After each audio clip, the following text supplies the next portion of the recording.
And so that's kind of where I've always started. And, you know, in my little promo video, and I'm not going to do a whole big kind of history lesson, I kind of emphasize that dreams have always been in our tradition. And I think for a time there, we had kind of this feeling that dreams were somehow new age or something new. But as we heard in the book of Genesis, Jacob had dreams of that ladder to heaven. And you know, Joseph was the interpreter of dreams, and Daniel and Joseph in the New Testament. I mean, you could go on and on and on of all the biblical references to dreams and visions and how God works through that. So this is part of who we are. And I think it's really important that we're claiming this. Now, what do I mean as spiritual practice? Now, I'm going to guess that everyone who is here at the Spiritual Renewal Center might know what spiritual practice is. You probably have them in your life. You know, you think of Bible reading or prayer or centering prayer, different forms, you know. And what is it that we're trying to do by any of those spiritual practices? We're trying to conform our lives somehow with God's. And in doing so, we're entering into a bit of a discipline. So whatever prayer form you kind of is your go-to prayer in your life, it's a discipline. You do it pretty much every day. You kind of open yourself to it, and there are good days and bad days. There are days when it feels easy and days when it feels pretty darn hard, you know. But we keep with it, and why?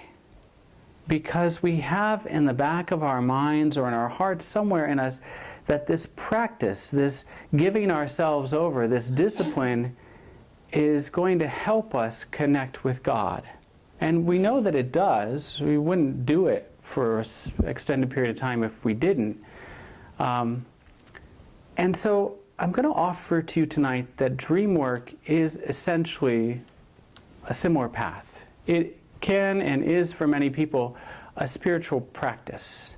It's a way of allowing God to enter into our lives, and it can be a very powerful discernment tool.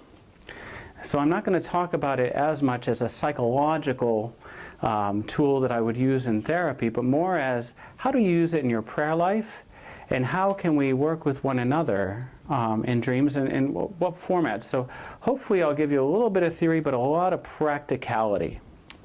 That's at least my goal, okay?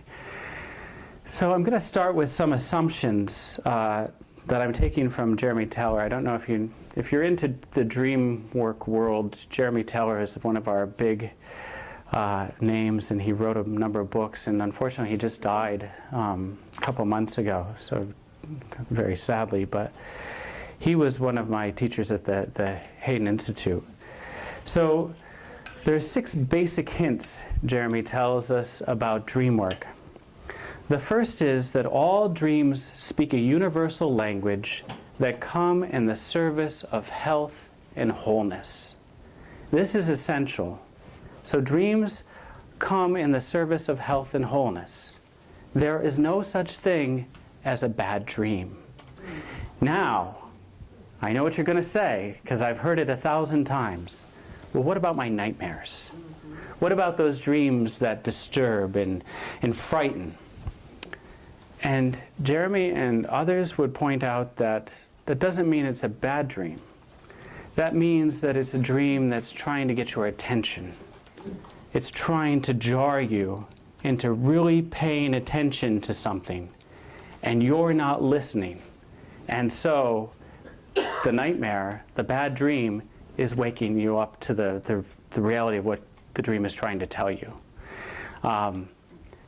Even in PTSD type dreams, with the kind of frozen images, the things we're aware of is that these things have to be worked through.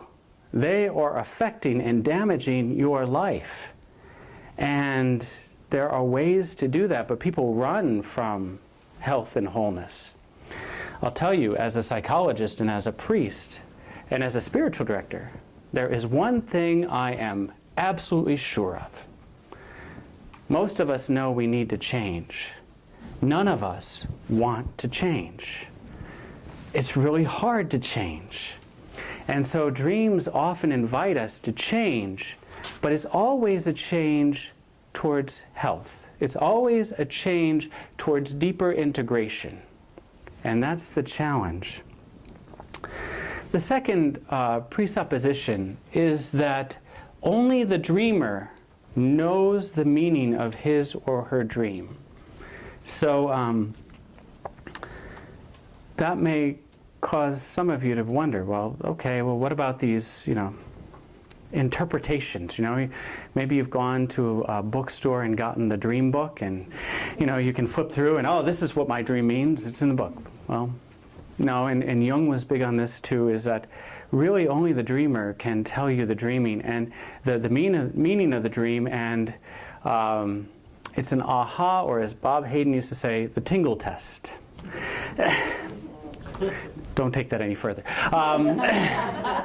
Basically, the idea is if someone kind of interprets or says something about the dream and it kind of resonates with you, there's a feeling, there's a sense, then okay, that's probably got something to do with the meaning of the dream.